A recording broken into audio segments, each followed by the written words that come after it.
Somando 7 pontos nas 3 primeiras rodadas da Série A, a Juventus, que vem de 4 temporadas como coadjuvante no futebol italiano, já dá claros sinais de que retomará o protagonismo da década passada sob o comando de Thiago Motta.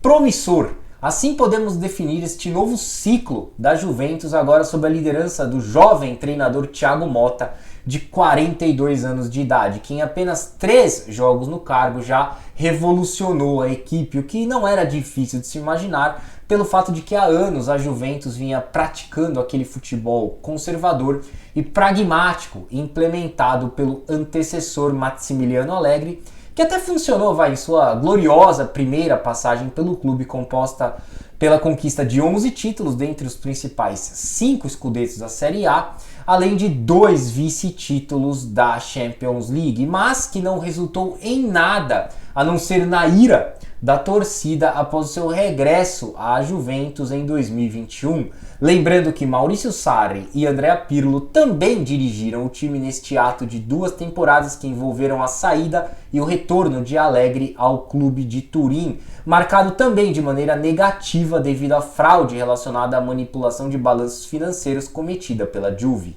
Por isso, a chegada de Thiago Motta à Juventus trazia consigo a esperança não apenas de uma mudança na forma da equipe atuar dentro de campo, como também a de limpar a imagem da instituição como um todo fora das 4 linhas, simbolizando assim uma espécie de novo recomeço, vamos dizer assim.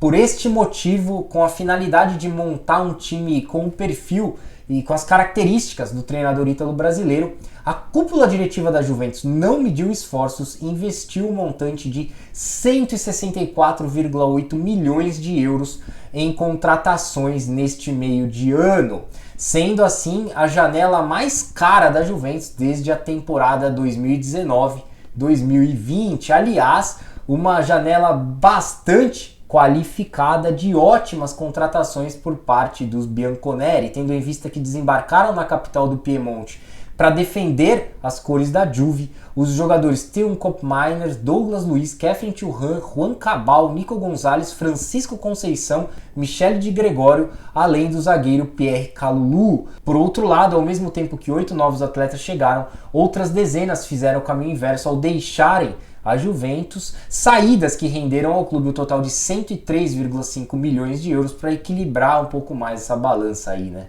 Portanto, fica claro e evidente que a Juventus passou por uma enorme reformulação aí neste meio de ano, o que era fundamental para tornar viável essa mudança aí na filosofia de jogo do time e também para que os bianconeri tenham um mínimo de condições aí para brigar tanto pelo título da Série A quanto pelo título da Champions League, a julgar que eles estão de volta ao torneio após um ano afastados de competições internacionais. Inclusive, na primeira fase desta repaginada Champions League, a Juventus terá que enfrentar duríssimos embates contra PSV Eindhoven, Stuttgart, Manchester City e Benfica, atuando em seus domínios, e RB Leipzig, Lille, Aston Villa e Clube Brugge atuando fora de casa. Seja como for, antes mesmo da estreia na Champions League, todas essas mudanças realizadas pela Juventus, que incluem a chegada de Thiago Motta e de 8 novos reforços, já estão surtindo o efeito esperado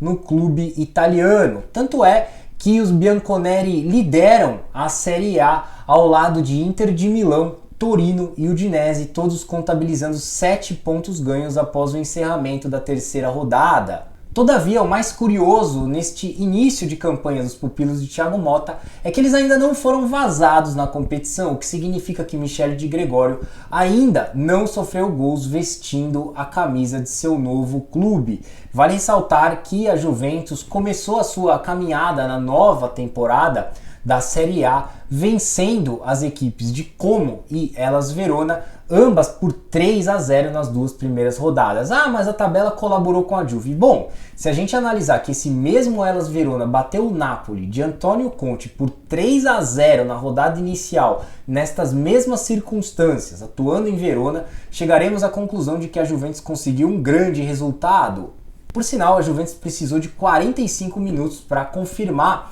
as vitórias sobre Como e Hellas Verona, já que ainda no primeiro tempo os bianconeri abriram uma confortável vantagem de 2-0 no placar, se dando ao luxo de apenas administrar o jogo no segundo tempo dessas partidas em que o goleiro Michele de Gregório sofreu o total de 2 finalizações, o que demonstra, dentre outras coisas, que os adversários já estão encontrando inúmeras dificuldades em atacar a Juventus, em chegar ao gol dos bianconeri, o que também ocorreu bastante com a antiga equipe de Thiago Motta, no caso o Bologna, que sofreu míseros 32 gols na edição anterior da Série A, passando 17 das 38 rodadas sem ser vazado. Não à toa, os bolonhenses encerraram o campeonato com a terceira melhor defesa, ficando somente atrás de Inter de Milão e da própria Juventus. Então essa não é uma novidade para a Juve, a única diferença é que além de sofrer poucas finalizações e gols, os bianconeri passaram a balançar mais as redes em virtude do modelo de jogo mais ofensivo, haja vista a média de 2 gols por jogo da Juve até aqui na temporada,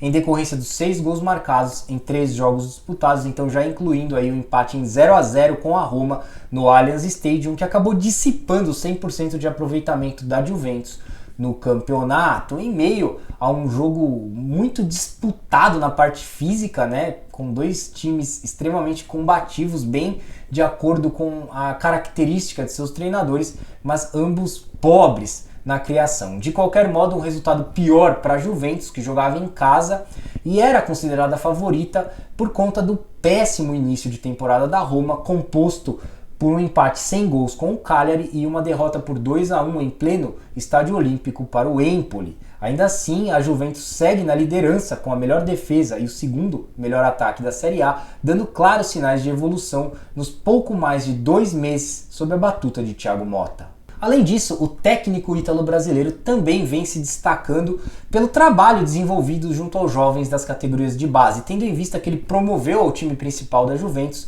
os novatos Samuel Bangula e Nicolo Savona. Inclusive, o ponta esquerda belga, de 20 anos de idade, já acumula 2 assistências e 1 gol marcado até o momento na temporada 2024-2025, à medida que o lateral direito italiano de 21 anos de idade, que vem deixando o experiente Danilo no banco de reservas, também contabiliza um gol marcado na vitória por 3-0 sobre o Hellas Verona. Diante desse cenário, com a evolução destes jovens oriundos das categorias de base, aliado ao ganho de maior qualidade técnica com a vinda de novos reforços, a tendência é que a Juventus seja realmente a principal adversária da Inter de Milão na corrida pelo Scudetto da Série A, sobretudo considerando os inícios irregulares de Milan, Napoli e Atalanta, além da Roma, que conquistou somente 2 de 9 possíveis pontos. Por essas e outras, as perspectivas em torno da Juventus são as melhores possíveis na temporada 2024-2025, o que para mim não chama atenção pelo fato de que antes mesmo da bola rolar, eu já apontava o trabalho de Thiago Motta como um dos mais promissores do futebol europeu, ao lado do Olympique de Marseille, de Roberto De Zerbi, e do Liverpool, de Arne Slot, até superando o Hansi Flick ali no Barcelona e Vincent Kompany no Bayern de Munique no que diz respeito às expectativas dos times na temporada. Então, para mim, não há nenhuma novidade nisso, ainda mais depois que o meio-campo da Juventus estiver 100% completo com Khéphren Thuram, Douglas Luiz, Theo Koopmeiners e Nico Gonzalez. Logo, ainda que seja demasiadamente cedo para tirarmos qualquer tipo de conclusão, compreende-se facilmente porque desde a chegada de Cristiano Ronaldo em 2018, o futuro não se apresentava tão próspero pelos lados de Turim. Bom, então é isso aí, eu vou ficando por aqui, eu agradeço mais uma vez a sua atenção e peço a gentileza para que você inscreva-se em nosso canal, deixe o seu like, seu comentário, compartilhe esse vídeo, ative o sininho das notificações e siga nossas redes sociais através do site soccerblog.com.br ou deste QR Code que eu vou deixar na tela. Você terá acesso a todos os links de nossas redes sociais e a todo o nosso conteúdo na internet. Um forte abraço, uma excelente semana para você, até a próxima e saudações!